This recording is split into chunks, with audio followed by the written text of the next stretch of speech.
C'est un immense écrivain, c'est un écrivain marseillais de la génération de Pagnol en effet, et qui a écrit sur Marseille bien sûr, mais sur beaucoup de choses, des choses extraordinaires.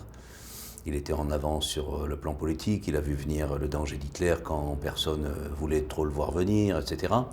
Et pourtant, il restait, et il reste toujours, dans une sorte comme ça, de l'enfer de l'anonymat pour un grand artiste. Et donc, j'ai découvert que cet écrivain, dont j'avais lu un livre magnifique sur Shakespeare, était marseillais, c'était un juif marseillais d'origine portugaise, et qu'il avait écrit ce texte incroyable sur Marseille, Marsillo. Et tout de suite, il m'a semblé qu'il y avait du théâtre dans ce texte, peut-être même du cinéma, quelque chose un peu de Fellini-Roma.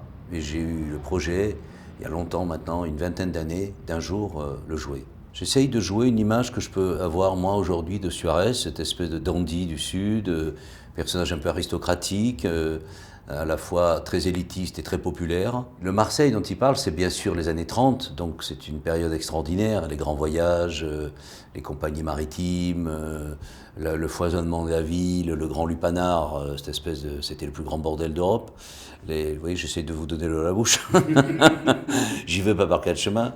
La bourse de Marseille, et puis la population, le peuple, les ruffians, les bandits, et tout ça qui est très années 30, et donc très amusant à voir, comme le sont les affiches des voyages à cette époque, et curieusement extrêmement contemporain, moderne. Il y a quelque chose vraiment de l'identité, pour employer un mot à la mode, de la ville de Marseille, dont on se rend compte qu'elle n'a pas changé, qu'elle est toujours la même.